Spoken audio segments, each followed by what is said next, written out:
After missing out on Tyreek Hill, the Jets still need to add another wide receiver. So I'm going to give you guys 3 trade candidates that I think Joe Douglas could trade for to be that wide receiver one.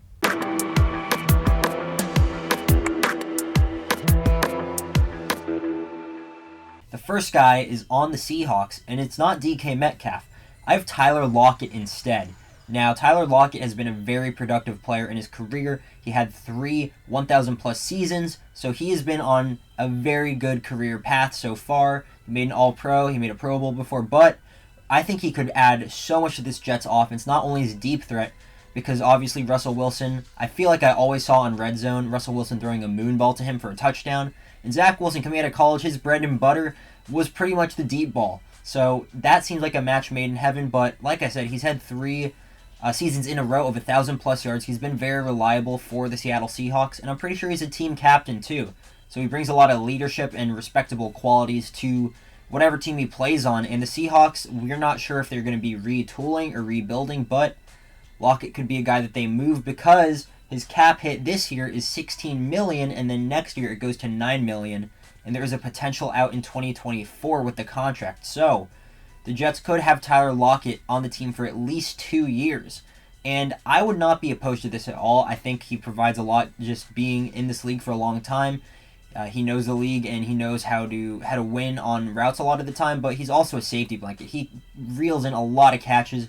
He's had, I'm pretty sure he had 100-plus targets in all 3 of those seasons that I've just mentioned too. So he's been very productive the last 3 years. Why not bring him in?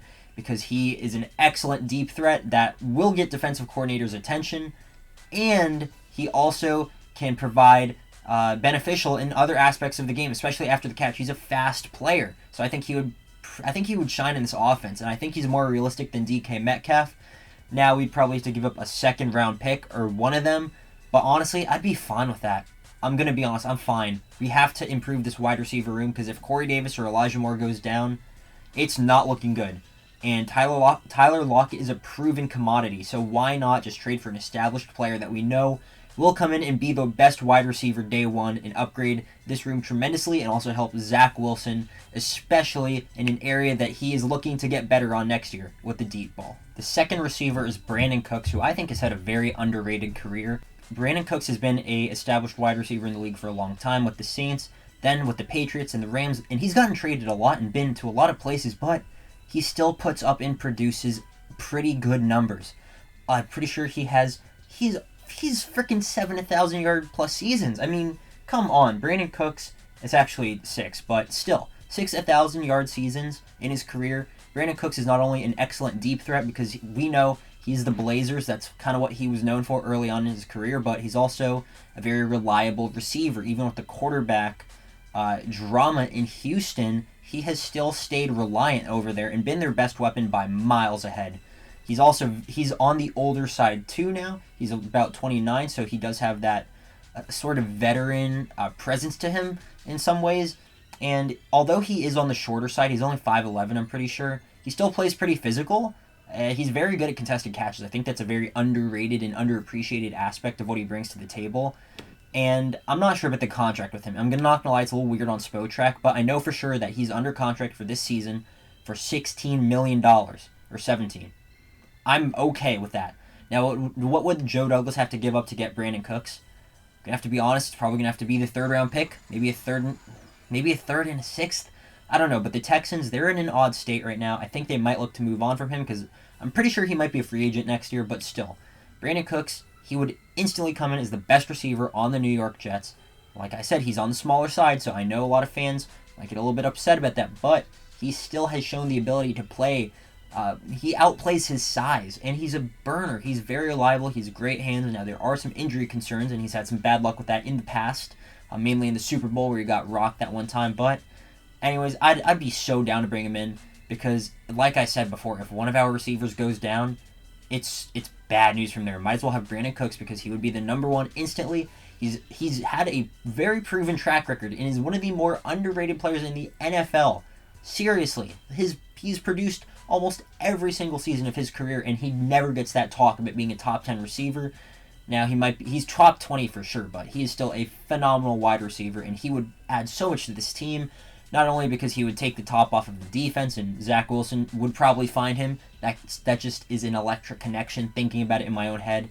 But he could also do the dirty work in the middle of the field, even the short aspects on slant routes. I think he'd be very beneficial. And after the catch, too, he's got burners. He could turn up field. I think Mike LaFleur would have a lot of fun having Brandon Cooks on this team. Now, the third player, I'm not sure you could call him a wide receiver one, but he still has a lot of upside, and that's Laviska Shenault from the Jaguars. Now, a lot of people are talking like he had a very bad season last year. It wasn't terrible. He had around 600 yards. He did have 100-plus targets, so I guess maybe that's what people are looking at a lot, but he was a relatively high second-round pick by the Jaguars in 2020 in the draft, and it seems like he's the odd man out in Jacksonville, which is very odd to me, but he provides a lot of versatility. He can take those end arounds, those handoffs. He has some aspects of like a Curtis Samuel, Deebo Samuel, because he when he has the football in his hands, he runs like a running back. So I think that's a very great quality about Laviska Shenault that a lot of wide receivers just don't have. To run like a running back as a wide receiver, or in the shoes of a wide receiver, it's a lot different. It makes it even more impressive. But he still is on a rookie contract, so he would come in very cheap in comparison to Brandon Cooks and Tyler Lockett. So if Joe Douglas wants to go bargain hunting, Laviska Shenault could be that guy. Now, he certainly needs to develop more. He had 0 touchdowns last year, so I think that's also what a lot of people are looking at. And there might be some questions about his work ethic, but I think I would be willing to take a flyer on Laviska Shenault. What would we have to give up? I don't know. I'm guessing maybe a 5th or a 4th round pick, and I'm fine with doing either. We have to add bodies here. And Laviska Shenault, I think he's very interesting, and I think I kind of really like it if we potentially traded for him, just because Deebo Samuel is in San Francisco. Mike LaFleur clearly knows and has seen what Deebo Samuel has done for the 49ers. Now, I'm not saying Laviska Shenault's going to come in here day one and be Deebo Samuel and be an absolute monster. Not a chance. But there is a chance of that happening. But what I'm trying to say is that Mike LaFleur can sort of play around with Laviska Shenault and see what his role is, because his role could be a gadget guy for all we know. His role could be a number 1 wide receiver for all we know if he works on his route running and his catching abilities. We don't know, but he has a lot of versatility, and he can do a lot of things as a wide receiver. So I think that's what makes him a very interesting option alongside his rookie salary. So it would be very good, because we could add a lot of bodies next year's free agency too, because it's not like Laviska Shenault's going to be on the books for $10+ million. No, he's going to be under he's probably going to be under $2 million, which is very affordable and allows a lot more flexibility for our window next year, which I think is more playoff contention than it is going to be this year. So that's who I think Joe Douglas could trade for. 3 wide receivers. Laviska Shenault's not really a number 1 wide receiver, but he could be at some point. I just wanted to add him in there.